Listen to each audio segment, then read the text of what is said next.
Hello everyone and welcome to Education Achievers. I hope you all must be doing well. आज की इस class में हम लोग प्लेजरिज्म का कॉन्सेप्ट डिस्कस करने वाले हैं जो कि बहुत इंपॉर्टेंट है आपके आने वाले एग्ज़ाम के लिए। प्लेजरिज्म को हिंदी में कहा जाता है साहित्यिक चोरी। साहित्यिक चोरी या फिर प्लेजरिज्म एक अनएथिकल एक्ट होता है जिसको हमें अपने रिसर्च में अवॉइड करना चाहिए। बिकॉज अगर हम प्लेजरिज्म करते हैं तो हम पर लीगल एक्शन लिए जा सकते हैं, उसके साथ साथ हमारी रिसर्च को रिजेक्ट भी किया जा सकता है।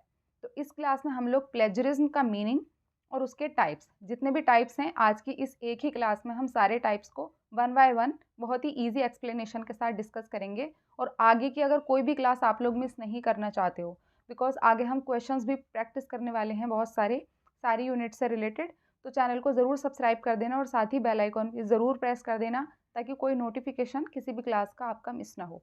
तो विदाउट वेस्टिंग टाइम आज की इस क्लास में हम लोग जानने वाले हैं all types of plagiarism in research. जितने भी टाइप के प्लेजरिज्म होते हैं उसके बारे में जानेंगे।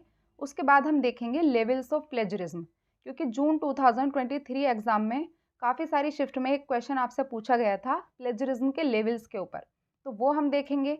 और उसके साथ ही हम ये जानेंगे कि प्लेजरिज्म को चेक करने के लिए कौन कौन से सॉफ्टवेयर अवेलेबल हैं और जिनसे क्वेश्चन मोस्टली बनते हैं आपके एग्जाम में, उन सारे सॉफ्टवेयर के बारे में भी हम जानेंगे। ये होगा आज की क्लास का पर्पस।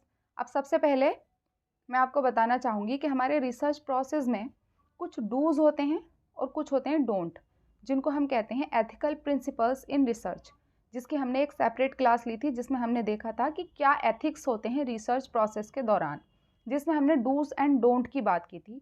कौन सी चीज़ें आपको करनी चाहिए और कौन सी चीज़ें आपको नहीं करनी चाहिए।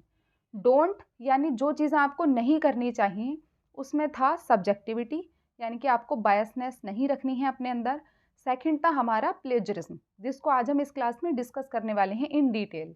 उसके बाद फॉल्सिफिकेशन एंड फैब्रिकेशन से भी आपके एग्जाम में क्वेश्चन पूछे जाते हैं, जिसको मैं ऑलरेडी आपको समझा चुकी हूँ, बट एक बार रिवाइज कर लेते हैं।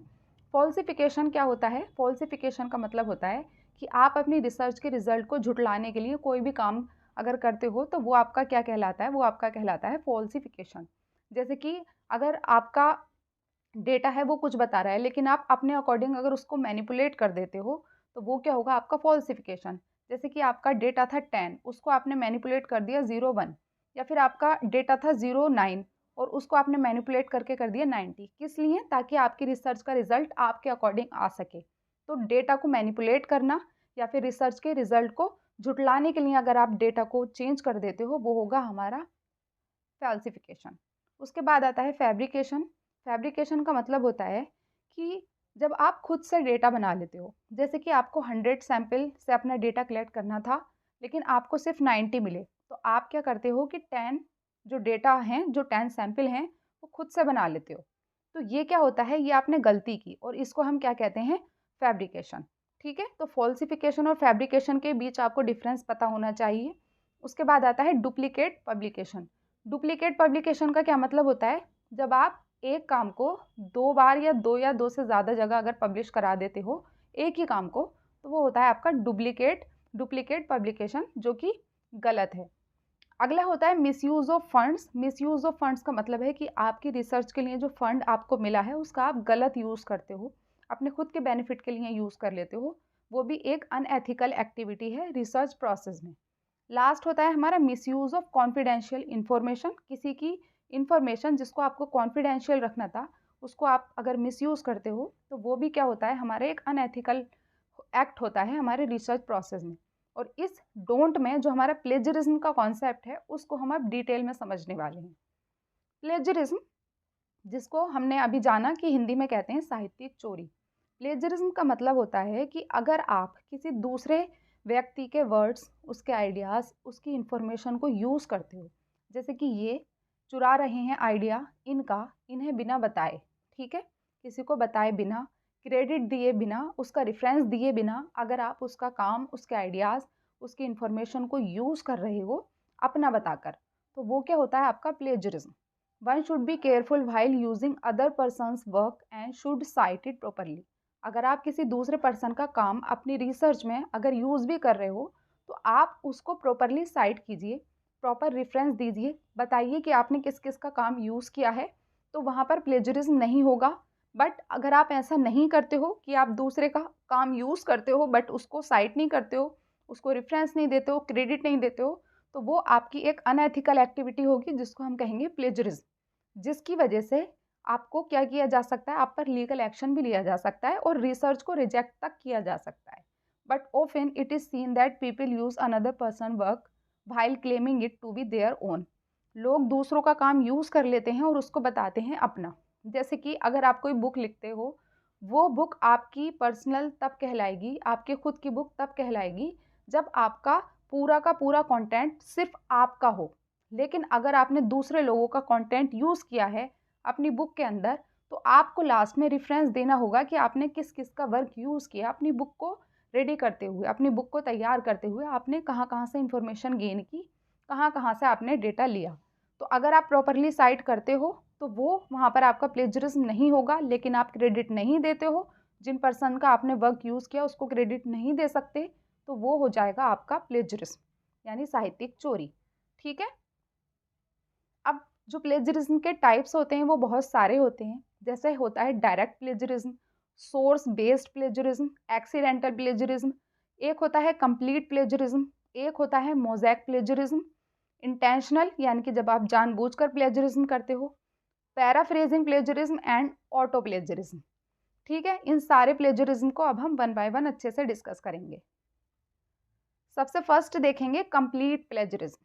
कंप्लीट जैसे कि इसके नाम से आपको याद रखना है, बिकॉज प्लेजरिज्म के कॉन्सेप्ट में आपको कंफ्यूज नहीं होना है, कैसे भी क्वेश्चन आए आपको हैंडल करना है अच्छे से। कंप्लीट प्लेजरिज्म का मतलब है जब आप किसी दूसरे पर्सन का पूरा work as it is use कर लेते हो अपना नाम देकर। This type of plagiarism occurs when a writer submits someone else work in their own name. काम किसी दूसरे पर्सन का है लेकिन आप उसको अपना नाम देकर प्रेजेंट कर रहे हो या पब्लिश कर रहे हो। Paying somebody to write a paper, जैसे आपने किसी को पैसे दिए आपका रिसर्च पेपर राइट करने के लिए, काम सारा उसने किया लेकिन आपने उस पेपर को फिर अपना खुद का नाम देकर प्रेजेंट कर दिया, वो क्या होगा, कंप्लीट प्लेजरिज्म। ठीक है। या फिर आप जो है स्टील करते हो या बोरो करते हो किसी भी दूसरे पर्सन का वर्क और उसको अपना नाम देकर आप पब्लिश करा देते हो, वो भी क्या होगा, कंप्लीट प्लेजरिज्म। जैसे कि हम एग्ज़ाम में या फिर अपने स्कूल टाइम में या कॉलेज टाइम में करते थे कि जैसे असाइनमेंट हमें मिलते थे बनाने के लिए, तो जो हमारा फ्रेंड होता था वो अपना जब असाइनमेंट अपना रेडी कर लेता था, तो हम क्या करते थे, उसके असाइनमेंट को एज इट इज़ कॉपी कर लेते थे कि बस असाइनमेंट सबमिट ही तो करना है, उसके असाइनमेंट को एज इट इज़ कॉपी करके सिर्फ और सिर्फ वहाँ पर अपना नाम दे देते थे। काम सारा उसका होता था बट वहाँ पर हम अपना नेम बस चेंज कर देते थे। वो क्या होगा, कंप्लीट प्लेजरिज्म, जिसमें आप किसी दूसरे पर्सन का पूरा जो वो है काम है उसको अपना बताकर अगर आप प्रेजेंट कर देते हो तो वो क्या होगा, complete plagiarism. Okay. Second is direct plagiarism. Direct plagiarism जो होता है वो कुछ कुछ कंप्लीट प्लेजरिज्म की तरह होता है। Direct plagiarism is similar to complete plagiarism. The difference between the two is how much of the paper is plagiarized. इन दोनों में डिफरेंस सिर्फ इतना होता है कि कंप्लीट प्लेजरिज्म में हम पूरा का पूरा मटेरियल, पूरा वर्क एज इट इज़ ले लेते हैं, अपना नाम दे देते हैं। डायरेक्ट प्लेजरिज्म में ये होता है कि हम कुछ पोर्शन लेते हैं दूसरे पर्सन का वर्क का और उसे फिर अपने काम में ऐड कर देते हैं। पूरा का पूरा एज इट इज़ नहीं उठाते हैं बट कुछ जो है पैराग्राफ या फिर कुछ मटेरियल उनका लेते हैं, ओरिजिनल टेक्स्ट, और उसको एज इट इज़ रख लेते हैं अपने काम में। With complete plagiarism it is the entire paper. Complete plagiarism में हम एंटायर पेपर को कॉपी कर रहे थे, अपना नाम दे रहे थे। लेकिन डायरेक्ट प्लेजरिज्म में क्या होगा, specific sections of paragraphs are included without crediting even acknowledging the author. Direct plagiarism में हम डायरेक्टली कुछ पैराग्राफ्स उठा लेते हैं किसी दूसरे पर्सन के वर्क के और उसको अपने रिसर्च में ऐड कर देते हैं और फिर उसको क्रेडिट नहीं देते। हम ये कहते हैं कि ये हमारा खुद का ओरिजिनल वर्क है, जबकि हमने क्या किया, थोड़ा थोड़ा पोर्शन दूसरे के काम से उठाया, कुछ पैराग्राफ उठाए और उसको डायरेक्ट ऐड कर दिया अपने रिसर्च प्रोसेस में, रिसर्च वर्क में। तो वो क्या होगा, आपका डायरेक्ट प्लेजरिज्म। पैराफ्रेजिंग प्लेजरिज्म, इसका मतलब क्या होता है, paraphrasing plagiarism is happens when a writer reuses another work and changes a few words or phrases. Paraphrasing, इसको भी नाम से आपको याद रखना है, फ्रेज, यहाँ पर क्या आ रहा है, फ्रेज। आप क्या करते हो, दूसरे पर्सन का वर्क लेते हो, और उसके कुछ वर्ड्स या फिर फ्रेजेस में थोड़ा बहुत चेंजेस कर देते हो। आइडिया वही रहता है, काम वही रहता है, इन्फॉर्मेशन वही रहती है, बट आप उसको अपना बताने के लिए, ऐसा शो करने के लिए कि ये आपका वर्क है, आप उसके कुछ वर्ड्स में या फिर फ्रेजेस में चेंजिंग कर देते हो। वो होता है आपका पैराफ्रेजिंग प्लेजरिज्म। जैसे इसका एक एग्जाम्पल है कि ये एक ओरिजिनल टेक्स्ट था। क्या लिखा हुआ है? Willy Wonka was famous for his delicious candy. अब ये एक सेंटेंस है, इसको आप किस तरीके से लिख सकते हो? बात यही रहेगी, बस आप उसके वर्ड में मॉडिफिकेशन कर दोगे। Willy Wonka was known through out the world because people enjoyed eating the tasty candy he made. तो देखो, जो ये है और ये है, दोनों एक ही बात कह रहे हैं, बट आपने क्या किया? इनका ओरिजिनल वर्क यूज़ किया, क्या शो करने के लिए कि ये आपका आइडिया है। आइडिया उनका था, वर्ड्स उनके थे, लेकिन उसमें आपने मॉडिफिकेशन किया उनके वर्ड्स में और ऐसा प्रेजेंट किया कि ये आपका वर्क है। तो ये भी एक अनएथिकल एक्टिविटी है, जिसको हम पैराफ्रेजिंग प्लेजरिज्म कहते हैं, कि आप दूसरे का आइडिया यूज़ करते हो, उसके कुछ वर्ड्स में, उसकी कुछ फ्रेजेस में चेंज करके, और उसको आप ये दिखाते हो कि ये आपका ओरिजिनल वर्क है, उसको प्रॉपर रेफरेंस नहीं देते हो। वो क्या होता है? आपका paraphrasing plagiarism. Next is auto plagiarism या फिर सेल्फ प्लेजरिज्म। ऑटो या सेल्फ प्लेजरिज्म का क्या मतलब होता है? It is citing one's own work without acknowledgement. अगर आप अपना खुद का काम दोबारा से यूज कर रहे हो और उसको आप प्रॉपर साइटेशन नहीं दे रहे हो, प्रॉपर उसको रेफरेंस नहीं दे रहे हो, क्रेडिट नहीं दे रहे हो, आप ये नहीं बता रहे हो कि हमने खुद का काम दोबारा से यूज किया है, वो भी एक प्लेजरिज्म होता है। यानी आप खुद के साथ भी प्लेजरिज्म कर सकते हो। आपको थोड़ा अजीब लगेगा, बट ऐसा होता है। जैसे कि आपने एक रिसर्च पेपर लिखा, उसके कुछ टाइम बाद आप अगर दूसरा रिसर्च पेपर लिखते हो और उससे मटेरियल लेते हो, बट आप ये नहीं बताते कि आपने खुद का जो वर्क था, प्रीवियस वर्क, उसको यूज़ किया है। अगर आप ये नहीं बताते हो तो वो आप प्लेजरिज्म कर रहे हो, जिसको हम कहते हैं ऑटो प्लेजरिज्म। ऐसा क्यों होता है? ऐसा इसलिए होता है कि मान लीजिए कि आपने 2 रिसर्च पेपर पब्लिश किए, तो आपको दोनों रिसर्च पेपर का क्रेडिट मिलेगा, लेकिन आपने किया क्या कि पुराने वाले प्रीवियस रिसर्च पेपर की इन्फॉर्मेशन को हो सकता है मॉडिफाई करके एज इट इज़ प्रेजेंट कर दिया हो दूसरे रिसर्च पेपर में। तो आपने काम तो एक का किया, लेकिन क्रेडिट मिला आपको 2 को, जो कि गलत है। तो इसीलिए ये एक अनएथिकल एक्टिविटी है और इसी को हम ऑटो प्लेजरिज्म की कैटेगरी में रखते हैं। अगर आप अपने ही काम को दोबारा से यूज़ कर रहे हो तो वो आपको बताना पड़ेगा कि आपने यहाँ से ये मटेरियल लिया है, वरना तो वो ऑटो प्लेजरिज्म या सेल्फ प्लेजरिज्म की कैटेगरी में आ जाएगा। नेक्स्ट इज मोज़ैक प्लेजरिज्म, जिसको पेचवर्क प्लेजरिज्म भी कहा जाता है। पेचवर्क, जैसे कि आपने देखा होगा कि पुराने ज़माने में अगर कोई कपड़ा फट जाता था तो उसको छुपाने के लिए उस पर दूसरा कपड़ा लगा दिया जाता था, जिसको हम कहते थे पेचवर्क।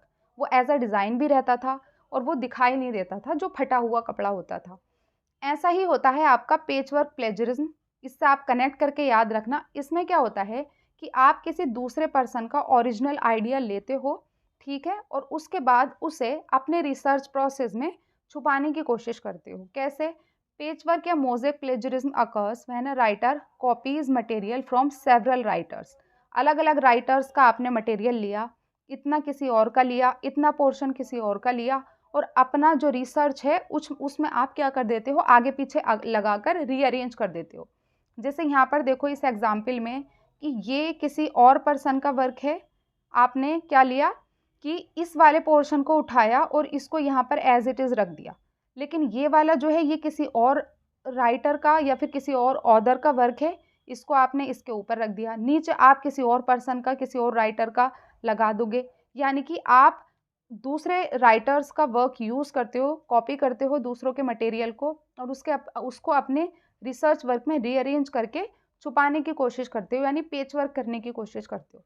और लगता है कि नहीं पहचाना जाएगा, जबकि हर चीज़ पहचान ली जाती है प्लेजरिज्म डिटेक्शन सॉफ्टवेयर की हेल्प से। तो ऐसा करना भी अनएथिकल होगा कि दूसरों का काम आपको लेकर आप अगर रीअरेंज करके अपने रिसर्च पेपर में छुपाने की कोशिश करते हो, तो वो भी क्या होगा, आपका प्लेजरिज्म होगा। अगला है source based plagiarism. Source based plagiarism, हर प्लेजरिज्म को आपको नाम से याद रखना है। सोर्स यानी सोर्स से रिलेटेड है। Plagiarism may occur because of the different types of sources. For example, when a researcher references a source that is incorrect or doesn't exist. अगर आप किसी गलत सोर्स को क्या कर देते हो, बता देते हो कि आपने यहाँ से लिया है, जबकि वो सोर्स सही नहीं होता। यानी कि आप इनकरेक्ट सोर्स अगर बता देते हो अपने रिसर्च पेपर में, तो वो क्या होगा, आपका गलत होगा, अनएथिकल होगा, और उसको आप कहोगे सोर्स बेस्ड प्लेजरिज्म।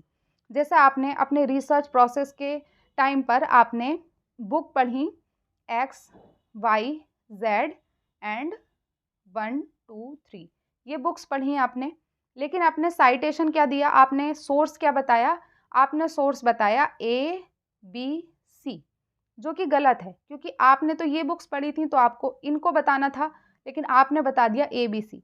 तो वो क्या होगा, आपका सोर्स बेस्ड प्लेजरिज्म, कि आपने सोर्स ठीक नहीं बताई। Plagiarism also occurs when a researcher uses a secondary source of data और information but only cites the primary source of information. यानी आप अगर किसी भी सोर्स से डेटा कलेक्ट कर रहे हो तो उसी सोर्स को आपको क्रेडिट देना होगा, बताना होगा।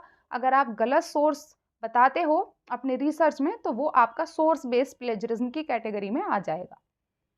Next is intentional plagiarism. Intentional यानी कि जब आप जानबूझकर करते हो। Intentional plagiarism is often treated more severely than unintentional plagiarism. Unintentional तो ऐसा होता है कि आपसे गलती से हो गया, आपको नहीं पता था कि ऐसा करना प्लेजरिज्म की कैटेगरी में आता है, गलती से आपसे हो गया। लेकिन इंटेंशनल क्या होता है, इंटेंशनल अनइंटेंशनल से भी ज़्यादा सीवियर होता है। टाइप्स ऑफ इंटेंशनल प्लेजरिज्म क्या क्या हो सकते हैं, जैसे कि आप परचेज करते हो एक research paper online and submit कर देते हो उसको अपना बताकर, यानी आपने इंटेंशनली प्लेजरिज्म किया। Submitting a paper given to you by a friend, classmate or family member. आपके फ्रेंड ने या क्लासमेट ने या किसी फैमिली मेम्बर ने आपको लिख कर दिया और आपने उसको सबमिट कर दिया कि ये मेरा है, intentional. Having someone else right a paper for you, मतलब किसी और से आप अपना पेपर लिखवाते हो, तो वो भी क्या होगा, इंटेंशनल प्लेजरिज्म। जैसे पैसे देकर बहुत से लोग रिसर्च पेपर लिखवाते हैं अपना और अब उसको अपना बताकर पब्लिश करवाते हैं, वो भी क्या होगा, प्लेजरिज्म होगा, जिसको हम इंटेंशनल प्लेजरिज्म कहेंगे। Submitting a paper you already submitted in another class, यानी कि वो पेपर सबमिट करना जो आपने पहले ही किसी दूसरी क्लास में पब्लिश कर दिया है। इस टाइप के ये एग्जाम्पल हो सकते हैं आपके इंटेंशनल प्लेजरिज्म के, जो आप जानबूझकर आप प्लेजरिज्म करते हो, वो होता है आपका इंटेंशनल प्लेजरिज्म। अगला है एक्सीडेंटल प्लेजरिज्म। एक्सीडेंटल यानी आकस्मिक साहित्यिक चोरी। Accidental plagiarism is perhaps the most common type of plagiarism because it happens when the writer doesn't realise they are plagiarising. Accidental plagiarism कब होता है, जब राइटर को ये पता नहीं होता है कि मैं प्लेजरिज्म कर रहा हूँ, उसको ये नॉलेज ही नहीं होती, यानी कि उससे गलती से हो जाता है। जैसे कि forgetting to cite your sources in your work, अगर आप सोर्सेज को साइट करना भूल जाते हो, रेफरेंस देना भूल जाते हो अपने रिसर्च में, वो होगा एक्सीडेंटल प्लेजरिज्म। या फिर not citing your sources correctly, या फिर आप ठीक से करेक्टली सोर्स को साइट नहीं कर पाते हो, वो भी होगा आपका एक्सीडेंटल प्लेजरिज्म। या फिर failing to put quotes around cited material, आपका जो साइटेड मटेरियल है उसको पूरा आप कोट नहीं करते हो, तो वो भी क्या होगा, आपका एक्सीडेंटल प्लेजरिज्म, यानी कि आपसे गलती से हो गया, अचानक से हो गया, वो होता है आपका accidental plagiarism. I hope this is clear. Last एक टाइप का प्लेजरिज्म और होता है इनएक्यूरेट ऑथरशिप और मिसलीडिंग एट्रीब्यूशन। ये कब होता है, this can happen on group created content when someone does the work but doesn't receive credit and vice versa. इसका मतलब होता है कि आपने ग्रुप में कोई रिसर्च वर्क किया, 2 या 3 लोगों ने मिलकर एक रिसर्च वर्क किया, बट जिन लोगों ने साथ में मिलकर काम किया उनको पूरा क्रेडिट नहीं देते हो आप।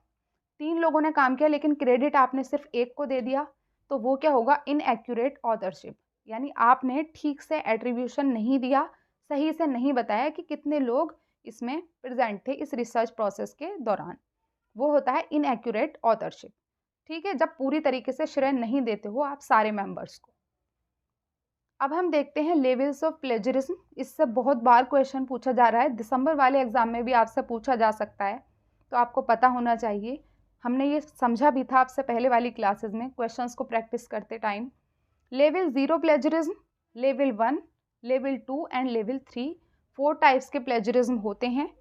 जो 0 लेवल होता है वो होता है अगर 10% तक आप प्लेजरिज्म कर रहे हो तो उसको हम लेवल 0 प्लेजरिज्म कहते हैं, जो बहुत ज़्यादा गलत नहीं होता है। लेवल 1 होता है सिमिलैरिटीज अबव 10 to 40%। इससे इसी तरीके से क्वेश्चन पूछा जाता है, जैसे आपसे कह सकते हैं कि 35% के अप्रॉक्स अगर प्लेजरिज्म है तो उसको आप किस लेवल में रखोगे। तो 10 to 40% किस में आएगा, 1, लेवल 1। लेवल 2 कितना होगा, 40 to 60%, एंड लेवल 3 होगा अबव 60%। तो आपको ये सारे लेवल्स अच्छे से पता होने चाहिए। 10% तक 0, 10 to 40% तक लेवल 1, 40 to 60 होगा लेवल 2, एंड अबव 60% होगा लेवल 3। अब हम कुछ प्लेजरिज्म चेकिंग सॉफ्टवेयर देख लेते हैं, जिससे प्लेजरिज्म को आराम से आप डिटेक्ट कर सकते हो कि किस तरीके का प्लेजरिज्म हुआ है। How is plagiarism detected? Plagiarism is almost always detected using software. आजकल सॉफ्टवेयर हैं बहुत सारे जिसकी हेल्प से आप एकदम प्लेजरिज्म का पता लगा लेते हो कि किस पर्सन ने कितने % का प्लेजरिज्म किया है, कहाँ कहाँ से कौन कौन सा मटेरियल लिया है। A few popular plagiarism checkers include, जैसे टर्निटिन और एक ग्रामरली। ये 2 बहुत बार आपके एग्जाम में पूछे गए हैं, तो ये दोनों आपके प्लेजरिज्म चेकिंग सॉफ्टवेयर हैं। इसके अलावा कुछ फेमस जो सॉफ्टवेयर हैं वो हैं अर्कुंड, आई थिंक इसे अर्कुंड ही कहेंगे, authenticate, viper, plagiarism checker, dupli checker. इसके अलावा भी बहुत सारे हैं, आप लोग क्रोम पर जाकर चेक कर सकते हो। ये कुछ मेन हैं सॉफ्टवेयर जो कि प्लेजरिज्म को डिटेक्ट करने के काम आते हैं। तो इसको भी आपको याद रखना है, बिकॉज टर्निटिन और ग्रामरली और ऑथेंटिकेट इनसे बहुत बार क्वेश्चन आपके एग्जाम में पूछा गया है। तो ये था आज का क्लास। आई होप कि आप लोगों को आज का ये कॉन्सेप्ट अच्छे से समझ आया होगा। कोई कन्फ्यूज़न रहता है तो आप लोग मुझसे कमेंट बॉक्स में पूछ सकते हो। और अगर आपको ये आज का क्लास थोड़ा सा भी अच्छा लगा, हेल्पफुल रहा आप लोगों के लिए, तो प्लीज़ शेयर करना अपने फ्रेंड्स के साथ, लाइक करना एंड सब्सक्राइब भी करना चैनल को। मिलते हैं जल्द ही। Thank you so much and take care.